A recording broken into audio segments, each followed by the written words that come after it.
process in correspondence checking this event?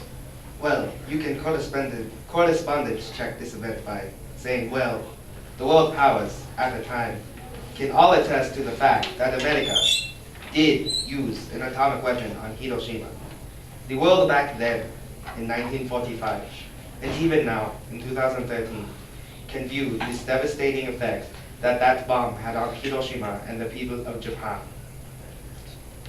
However, though, there are very few people still alive that could give you a first-hand account of this tragedy as Mr. Hashimoto has spoken of it. So what are you really corresponding it to? The correspondence of others and their mere speculations? It's a valid point, Mr. Smith. Well, the viewers are in for a surprise today because we have two more extra special guests. First up, we have a young Japanese boy that witnessed the bombing. Please welcome Sasuke Ukika. Yay, Sasuke! Yeah, it's coming out here. Yeah. Whoa, Sasuke! Woo! He's a little shy. Come on, Sasuke. Can do this, Sasuke. Sasuke, welcome to the show. Konnichiwa. So, I heard you experienced the bombing firsthand. As a little boy, yes. So, you can coherence check this bombing with personal experience and sense perception. So, can you make personal observation statements or statements of value? Why, yes, Mr. Ahern. I know that this atomic bomb that the Americans dropped on Hiroshima had a devastating effect on both the land and the people of Hiroshima. And also, due to scientific advancement, I and many people of this world can know that the radiation from the atom bomb that was dropped on Hiroshima in 1945 can still be found in the area surrounding Hiroshima today in 2013. Very interesting. Well, let's bring up our next guest. Introducing Private Matt John Smith. Yeah, America! Yeah! This is broadcasted internationally. America! So, Mr. Private Smith, can you give us personal statements of the bombing? I knew you were part of the bombing crew. Yes, we were given our orders. When we flew over the target and the bombs were dropped, we got clear of the blast zone. There's really nothing more I experienced. So that's your statement of personal observation? Yes, that is my experience, so that's all I was able to observe. So you can coherence check it using that statement. Yes, you could say that. I do for a fact know that the bomb was dropped, as I was part of the crew that dropped that bomb. Well, let's talk about something different for a second. Nagasaki, not Nagasaki. Does that sound familiar to either of you two? I had a friend in the Air Force that was actually on that crew as well. Nagasaki is very close to me and my heart. For my family is from a small town near Nagasaki. So when the bomb dropped, it was very devastating because I was away on trip and all I see is that Nagasaki had been destroyed by yet another American bomb. And what is even more tragic is that the Americans did not even need to bomb Nagasaki. They had already destroyed Hiroshima, and Japan was already looking to surrender after that. But they insisted that they needed to also bomb the city of Nagasaki. Once again, that was full of the Japanese people.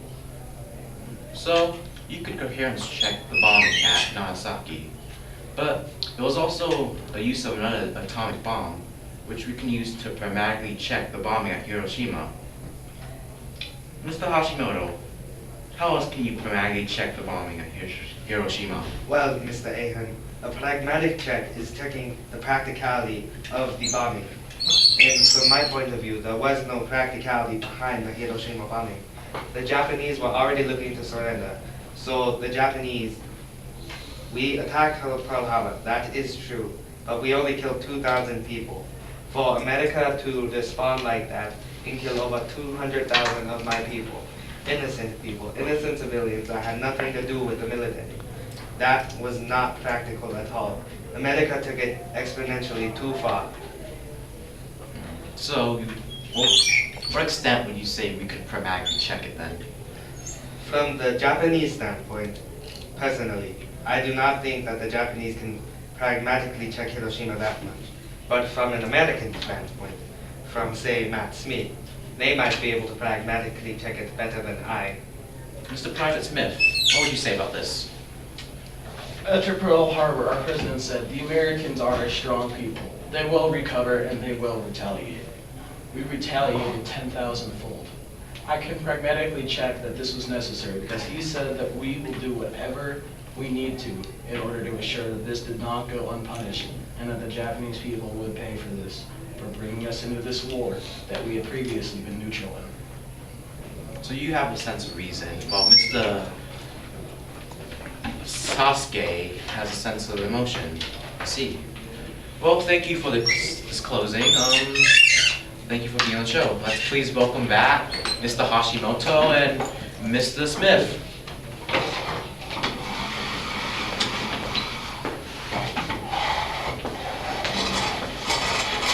Welcome back, Mr. Smith. It's good to be back, Mr. Irving. I'm just waiting for Mr. Hashimoto right now. So, in reference to current events, I'd like to ask you, how do our knowledge of the effects weapons pose play in the reasoning behind how we use them? Well, there's really two different sides to that question. You have weapons that have been out of date for a long time, and the effects of that we found to be not very efficient. So those aren't used. But on the complete other end, we see a similar result. The atomic bomb was found too effective. So effective that if used, as many weapons are in warfare, it would destroy the world. So there's sort of a fine line where we'll actually use the weapons in warfare. So, Mr. Ahern, sorry, I was in the bathroom. So can you please explain to me the question again? Oh, yes. Well, the question I'd like to ask you is, how do our understanding or knowledge of the effects that weapons play affect the reasoning behind why we use them? Well, even through human experimentation by the SS and even my people, the Japanese, we can know that the adverse effects of various poisons and chemicals have on the human body. This can even be viewed today in things like Syria.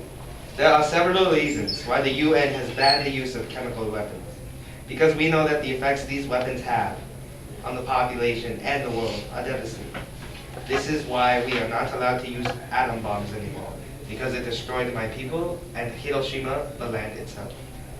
So talking about Syria, Mr. Smith, what would you say about that?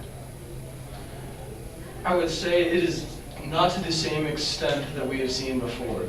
The chemical weapons are a kind of thing you can concentrate a little more. It probably is on the side where if used frequently it could destroy the world, but there is a way to defend against that. There are agents or masks that can protect you from chemical weapons. So I don't know if the effect, since it is preventable, can really be considered. Well, since I doubt both of you have experienced the chemical weapons in Syria firsthand, right? So you cannot Koreans check that, right? That is correct. So how else can we know that there's truth to that chemical weapon and what dangers it poses? We can correspondence check this statement because we know that chemicals have various adverse effects like mustard gas.